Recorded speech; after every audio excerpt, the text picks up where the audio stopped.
નમસ્કાર. ફરી આપણે ગ્રામરના એક નવા મુદ્દા સાથે, જેમનું નામ છે ટુ હેવના રૂપો, એનાથી આજની શરૂઆત કરીએ. મિત્રો, ટુ હેવ એનો અર્થ થાય ની પાસે હોવું. એટલે કે આ હેવ છે એ જુદો જુદો ભાવ દર્શાવે છે. એ ભાવ વિશે આજે આપણે ચર્ચા કરવાની છે. હું તમને એક ઉદાહરણ આપું. આપણે એમ કહેવી કે mister Rajpara has a car. શ્રીમાન રાજપરા પાસે એક કાર છે. તેની પાસે એક કાર છે એટલે કે એમની માલિકીની છે. માલિકીનો ભાવ થયો. આપણે એમ કહીએ કે સુરત હેઝ મેની સ્કૂલ્સ. તો સુરતમાં ઘણી શાળાઓ છે. એમનો સારું લાગે કે સુરત પાસે ઘણી શાળાઓ છે. તો સુરતમાં ઘણી શાળાઓ છે, આનો અર્થ એ થયો કે સ્થળનો નિર્દેશ કર્યો. એમ કહેવામાં આવે વી હેવ અ નોઝ. તો એમ ન કહેવાય આપણી પાસે એક નાક છે. એમ પણ ન કહેવાય આપણામાં એક નાક છે. આપણની એક નાક છે.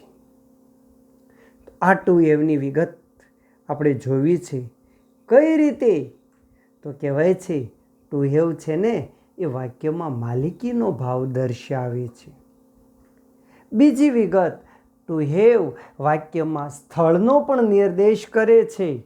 અને ત્રીજી વિગત છે, ટુ હેવ શરીરના અંગો વિશે વાત કરવાની હોય, કોઈ વસ્તુના ભાગ દર્શાવવા માટેની વાત કરવાની હોય, વગેરે માટે પણ ટુ હેવ વપરાય છે. આ વપરાય તો છે, પણ એના રૂપો કેટલા અને કેવા છે તો જોઈએ. હવે ટુ હેવના રૂપો છે ને કાળ પ્રમાણે જુદા જુદા છે. હું તમને આગળના મુદ્દાની વાત યાદ અપાવું તો ટુ બીના રૂપો હતા. ટુ બી અને ટુ હેવ. ટુ બીને યાદ કરીએ તો ટુ બીના રૂપો ક્યાં ભાઈ? Am, is, are, was, were, shall be, will be. એ જ પ્રમાણે ટુ હેવના રૂપ કાળ પ્રમાણે જુદા જુદા છે. કાળની નિશાની તો આપણે વર્તમાન કાળમાં, ભૂતકાળમાં અને ભવિષ્યકાળમાં, 3 કાળમાં આપણે વહેંચીએ છીએ. તો જુઓ, મુખ્ય કાળ 3 છે. વર્તમાન કાળમાં આપણે ટુ હેવના રૂપો જોવો હોય તો 2 છે મિત્રો, હેવ અને હેઝ. આપણે કાઠિયાવાડી મેસેજ પદ્ધતિમાં વાંચતા તો ઘણા કે હવે અને હાશ. જો 2 મુદ્દા આપેલા છે, હેવ અને હેઝ. આ વર્તમાન કાળના ટુ હેવના રૂપો છે, 2, હેવ અને હેઝ. ભૂતકાળમાં ટુ હેવના મિત્રો એક અને માત્ર એક જ રૂપ છે, હેડ. એવી જ રીતે ભવિષ્યકાળમાં 2 છે, શેલ હેવ અને વિલ હેવ. આ ટુ હેવ છે ને એને આપણે સર્વનામ સાથે મૂકવાનું છે. વર્તમાન કાળમાં જેમ કે હેવ હેઝ આવે છે તો આપણે જોઈએ પુરુષવાચક સર્વનામ સાથે. આ ટેબલ તો આપણે અગાઉ પણ જોઈ ગયા છીએ. તો આઈ સાથે હેવ આવે છે. આઈ હેવ મારી પાસે છે. વી હેવ અમારી પાસે છે. યુ હેવ તમારી પાસે છે. યુ હેવ તમારી પાસે છે. હી શી, આ ત્રીજો પુરુષ એકવચન, એની સાથે જુઓ હેઝ મૂકેલું છે. હી હેઝ તેની પાસે છે. સી હેઝ તેણી પાસે છે. ઇટ હેઝ તેની પાસે છે. બહુવચન હોય તો તે હેવ તેઓ પાસે છે. જો તો જરા ટેબલમાં ટૂંકમાં બોલું છું. હી સીટ સાથે હેઝ આવે, બાકી બધા હારે હેવ આવે, પૂરું. ભૂતકાળમાં તો ગણતરી કરવાની જ નથી, તમામ સાથે હેડ આવે. આઈ હેડ મારી પાસે હતું. વી હેડ અમારી પાસે હતું. યુ હેડ તારી પાસે હતું. યુ હેડ તમારી પાસે હતું. એ સીટ હેડવાળું આપણે મૂકવાનું હોય તેની પાસે હતું. દે હેડ તેઓ પાસે હતું. ભવિષ્યકાળમાં શેલ વિલ હેવ છે. તો જુઓ, પહેલા પુરુષમાં કોણ આવે? આઈ. જો હું દર્શાવું છું આઈ અને વી, તો પહેલા પુરુષ સાથે શેલ હેવ આવે. આઈ shell have, we shall have. બાકી બધા હારે will have. You will have, you will have, he seat હોય તો વિલ હેવ ધે સાથે વિલ હેવ. આ ટુ હેવના રૂપોને આપણે ટેબલમાં મૂક્યા મિત્રો. હવે એની ખાલી જગ્યા પૂરીએ, પણ પહેલાં જુઓ મેં એક નાનકડે એવી ફૂદડીમાં લખેલું છે, માલિકીના ભાવના જ ઉદાહરણ જોવાના છે. દાખલા તરીકે આ ખાલી જગ્યા અકાર કૌંસમાં હેવ આપેલું છે, કોઈ કાળ બતાવ્યો નથી એટલે એ વર્તમાન કાળ થાય, અને વર્તમાન કાળમાં ટુ હેવના બે રૂપ છે, હેવ અને હેઝ. તો આ સાથે હેવ આવે. આ હેવ કાર, મારી પાસે એક કાર છે. બીજું વાક્ય બાજુમાં જુઓ, વી ખાલી જગ્યા house last year. Last year એટલે ભૂતકાળ થયું, તો ટુ હેવમાં ભૂતકાળનું એક જ રૂપ છે, હેડ. વી હેડ અ હાઉસ લાસ્ટ યર. અમારી પાસે ગયા વર્ષે એક ઘર હતું, લેણાવાળા લઈ ગયા, હવે નથી. ત્રીજું વાક્ય છે, યુ ખાલી જગ્યા બુક્સ ટુમોરો. અરે ટુમોરો એટલે આવતીકાલ, ભવિષ્યકાળ થયું, તો ભવિષ્યકાળમાં આવે will have. You will have books tomorrow. તમારી પાસે આવતીકાલે પુસ્તકો હશે. ચોથું વાક્ય બાજુમાં જુઓ, હી ખાલી જગ્યા બાઇસિકલ. કોઈ કાળ બતાવ્યો નથી એટલે વર્તમાન કાળ થાય. વર્તમાન કાળમાં ટુ હેવના કેટલા રૂપ છે? બે, હેવ અને હેઝ.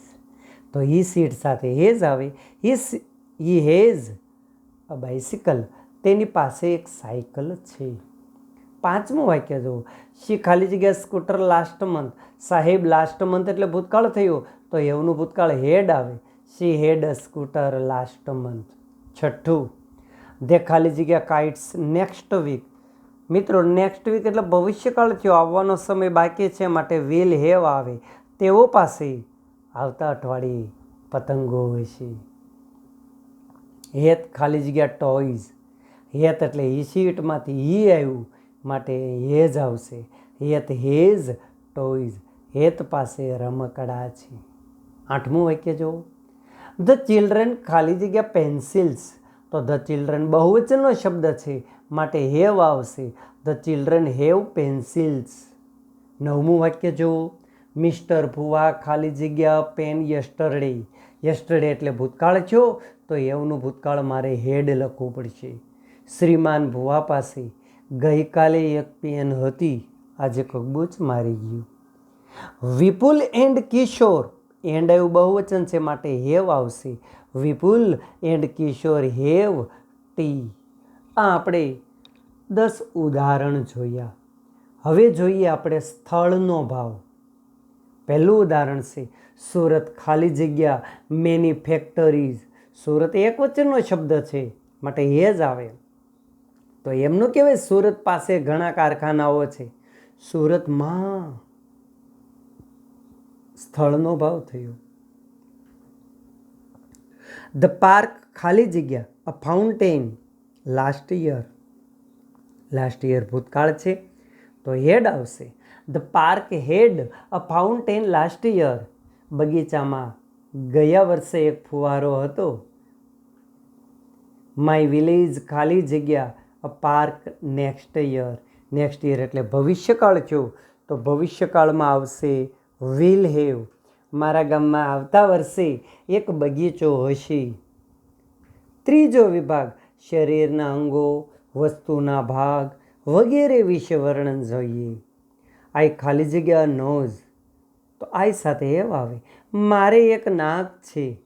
ઘણીવાર કહેવામાં આવે કે નાક છે પણ શરમ નથી, એટલા માટે સુસંસ્કારની પણ જરૂરી છે. એ ખાલી જગ્યા 5 હેન્ડ્સ. તો એ સાથે હેઝ આવે.